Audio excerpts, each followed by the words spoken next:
So because anything that has to do with Diri for now, you cannot even start talking it about now because his own election has not come. All right. But then, if you talk about PVCs, collection of PVCs, one would have expected that the drive with which most people came out to be registered, one would have expected that by now they should be picking up their PVCs. And it is not the crowd you saw that registered in the last phases that their PVCs are even available now. Okay. So what we have is the first two phases of the exercise, which we had between June 28th and June 28, 2021 and January 14th, 2022. Okay. So conservatively, I can say from June to December 2021, those are the PVCs we have available. And the PVCs available is not even for everyone. Okay? What we have are those whose registration were valid. So talking about valid, I'll give you a picture, a clear picture. Between that period to June 28th to December, so to speak, we were able to register about 132,000 plus, but of which 88,000 plus were invalid. All right, good. So leaving us with about 42,000 valid registration. So those are the PVCs we have for 42,000 for all the local governments put together. Then also we have, I think in hundreds of people that did transfers. So those ones we don't really calculate them. Yeah. It's the new one. And transfers are for those you are relocating from Port Harcourt. So it's at the end of the exercise you should be able to say, okay, this is what is added to the number of registered voters in Bayelsa. Then we also have leftover from the previous exercise. We talk about from 2010, 2014, and 2018 exercises.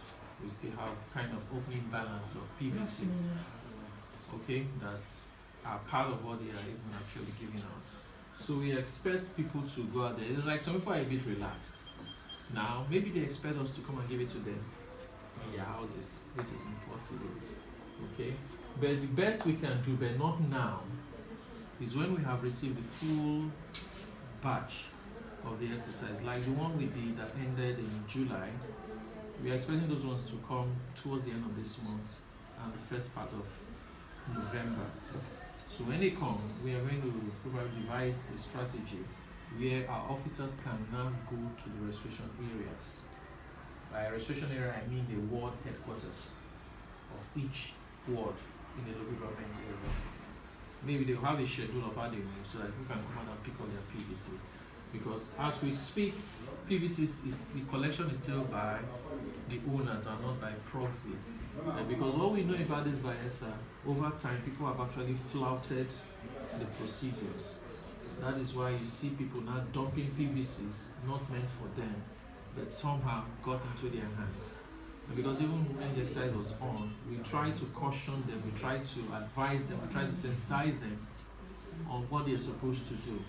But most of them didn't adhere to it. So that's why the number of invalid registrants is so high. Bayelsa actually topped the chart. We had 67% invalid in the first one.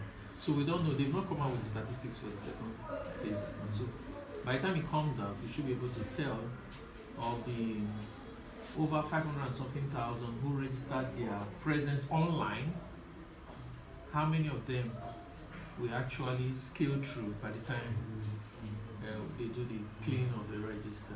So that's what we're waiting for. But we expect people, like the one in Bayelsa now, for the new ones, we expect the owners to come and pick it up. It's possible too, most of them who registered here in Bayelsa, most of them are not actually registered here. Maybe some of them did their registration from Lagos to be registered in Bayelsa because the process was online. Because anywhere in Nigeria you can register to be in Bayelsa. So maybe their cards, because the cards will not go back to where they did the registration, they'll pick it up from here.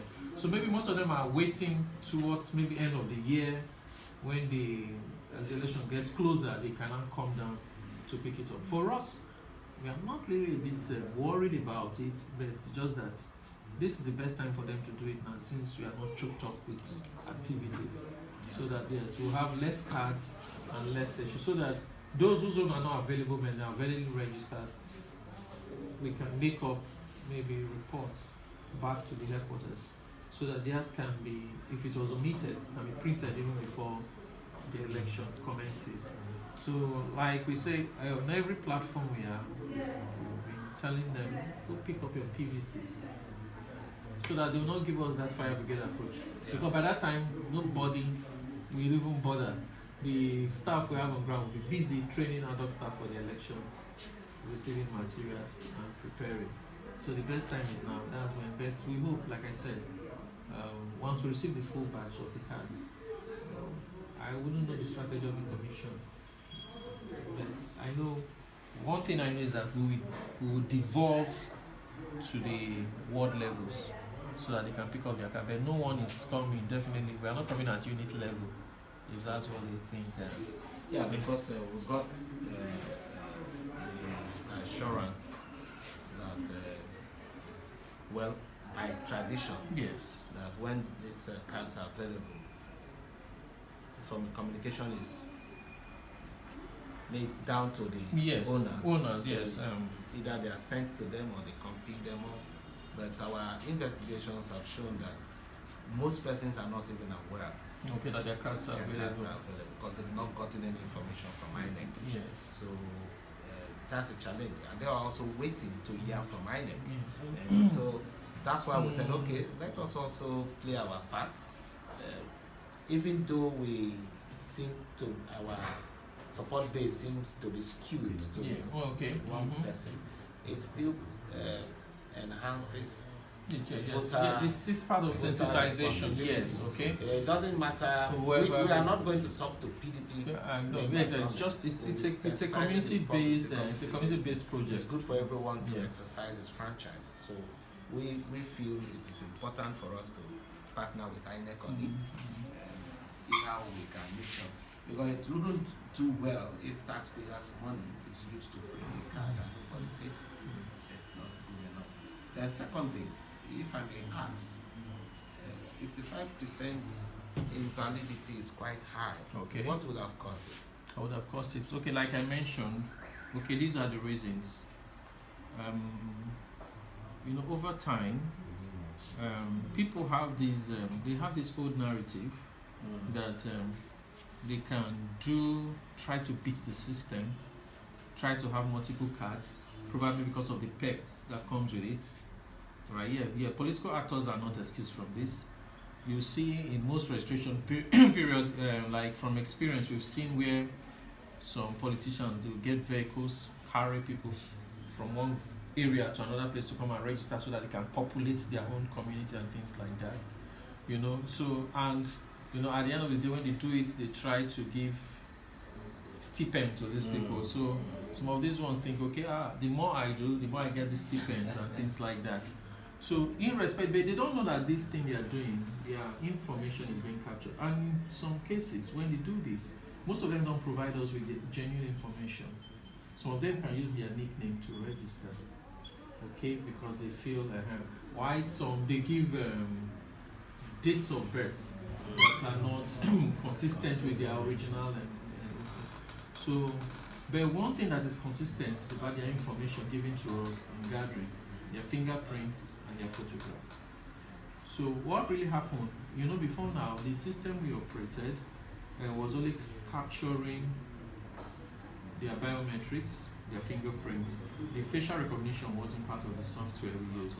So in this present exercise, it has been integrated. Our IVED, which is the INEC voter enrollment device, was used. That same device is what we call the beavers that we use during the elections. So that is why for those, I don't know how many of you did transfers or how many of you actually applied for replacement of your cards. If you have done it online, there's a place, no matter what, even if you're just going to review, they will ask you to take a photograph, one that you're smiling and the one that you're not smiling. So for those of you that are good with ICT technology, facial recognition, it's an application that wherever you are, if it sees you, like those on Facebook, you see Facebook matching your faces wherever you appear, recognizing you immediately, and even putting your name or something like that. So the technology is still part of what INEC applied, facial recognition as well. So even if, like those people that really have challenges are the ladies in most cases. For example, now a lady who registered in 2010, if you come back in 2020, 22 to do a review, especially if you're married, you're put to bed. You know, there are these Changes. you find out that at times it rejects their photograph when they take it. It asks them to go to the INEC registration center. Why it does this is wants to ensure that nobody beats the system. So it takes an INEC registration officer to now confirm that this is the same person. Are you getting it? So these are some of the things. So like we are saying, some of these people came, and when you ask them, have you registered before, they deny it outright. Yes, that's what they do. You see, I took out time, I will sensitize them even when I say, look, the only people that actually have business here are those who are registering for the very first time.